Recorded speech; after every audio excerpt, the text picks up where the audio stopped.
ते राहतात surrounding,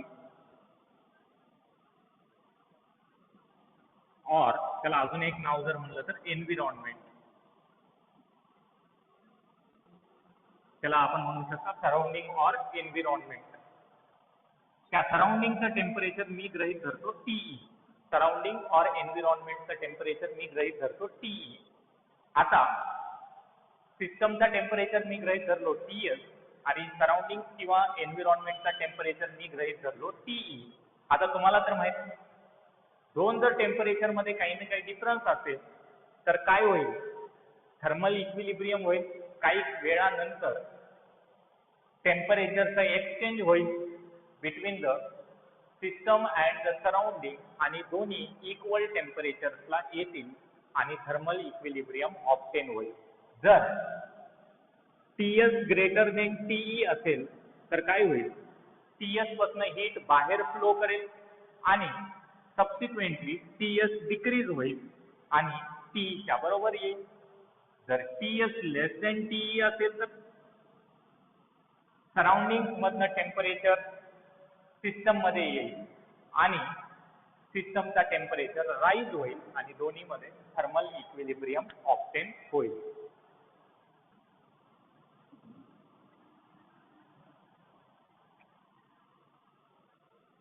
Let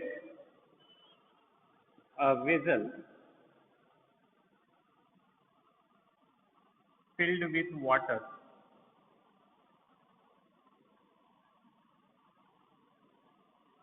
is placed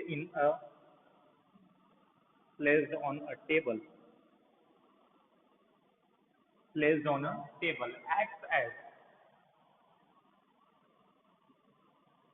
a system. हे एक सिस्टम आहे and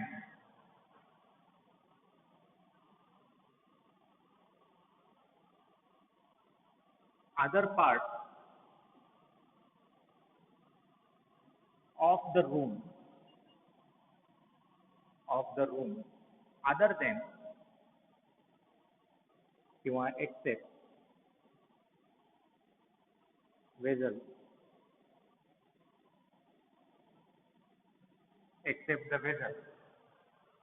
या वेझलला सोडून रूमचा बाकी सगळं भाग काय राहते, सराउंडिंग किंवा एन्व्हिरॉन्मेंट. इज किंवा ऍक्ट ॲज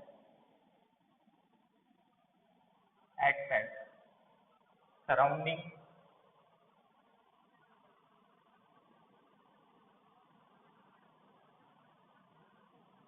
और एन्व्हिरॉन्मेंट. surrounding or environment. Surrounding or environment. Let Ts be the temperature of the system. Let Ts be the temperature of the system and Te be the temperature of the surrounding.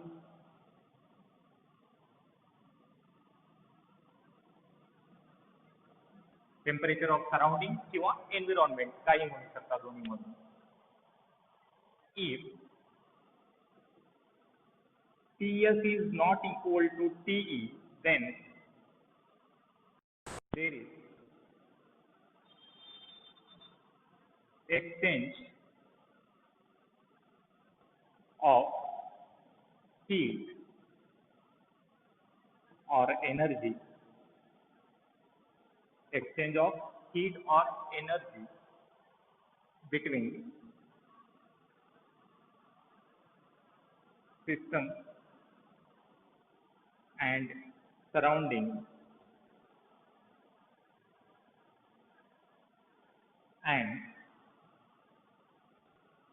thermal equilibrium.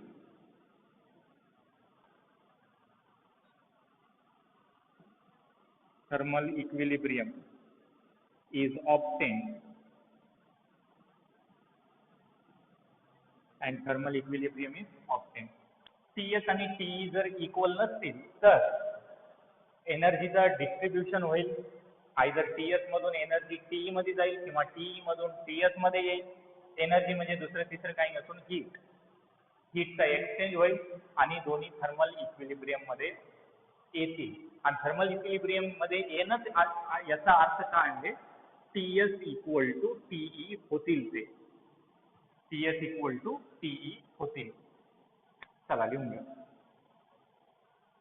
लक्षात असू द्या, जर surrounding खूप मोठे असतील तर surrounding मधलं जर टेम्परेचर TS मध्ये यायला आहे तर सराउंडिंगचं टेम्परेचर थोडं डिक्रीज होईल.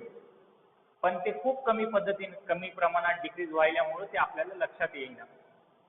आता फॉर एक्झाम्पल मी इथं टी ठेवलो एका रूम मध्ये, चहा ठेवलो, ते आपलं एक सिस्टम आहे. सपोज चहाचं टेम्परेचर 40 डिग्री सेल्सिअस आहे आणि सराउंडिंग टेम्परेचर तुम्हालाही माहित आहे अराउंड 27 डिग्री सेल्सिअस राहते रूम टेम्परेचर.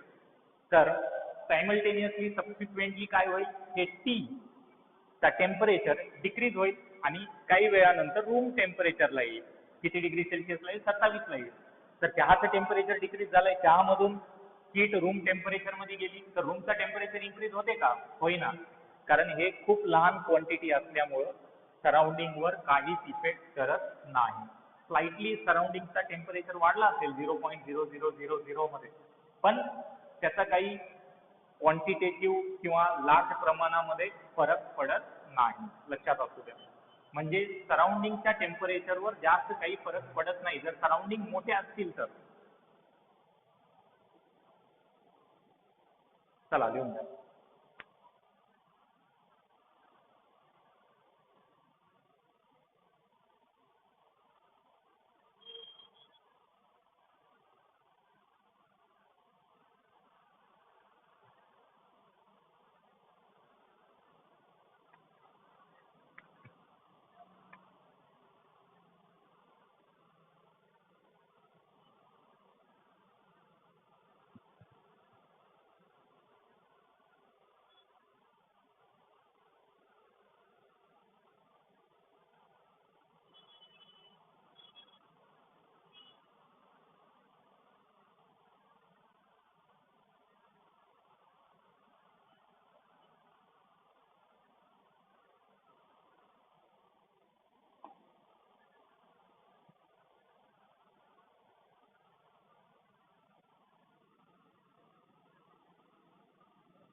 जर सिस्टम मध्ये एनर्जी आली सराउंडिंग मधून तर त्या एनर्जीला आपण पॉझिटिव्ह गृहीत धरतात. When energy is transferred to the system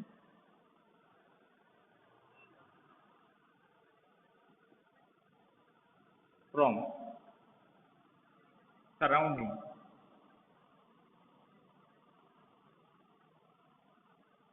then it is positive. त्या एनर्जीला आपण पॉझिटिव्ह आहे असं गृहीत धरतात. हीट आणि एनर्जी दुसरं काही नसून सेमच आहे, Q ग्रेटर दॅन 0. याचा अर्थ सिस्टम काय करते, हीट अब्सॉर्ब करते आणि सिस्टमचा टेम्परेचर इन्क्रीज होते. Wien energy is transferred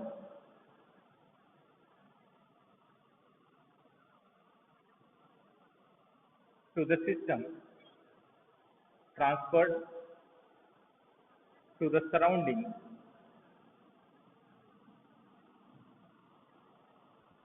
from system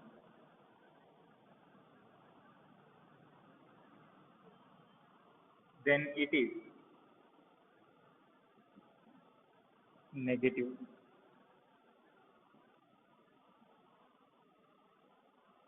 Q less than 0. Q less than 0. कारण सिस्टमचा टेम्परेचर आता डिक्रीज होते, कारण सिस्टम मधून हीट बाहेर चालली तर सिस्टमचा टेम्परेचर काय होईल, डिक्रीज होईल. या केसमध्ये महत्त्वाचे पॉईंट आहेत, लक्षात असू द्या. चला लिहून घ्या.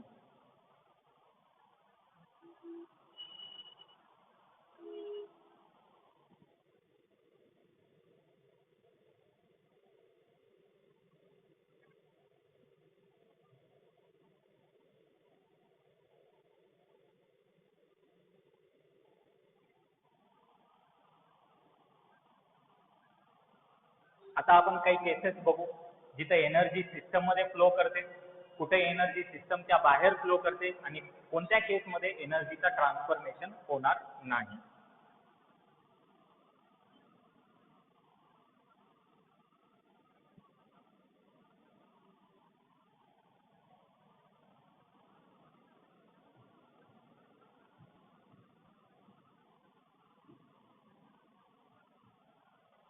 तीन केसेस आहेत. केस 1, Ts less than TE. Case 2, Ts greater than TE.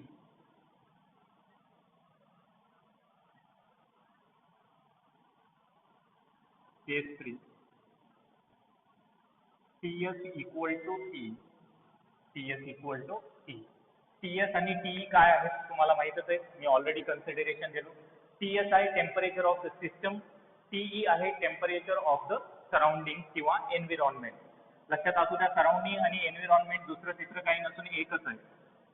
Surrounding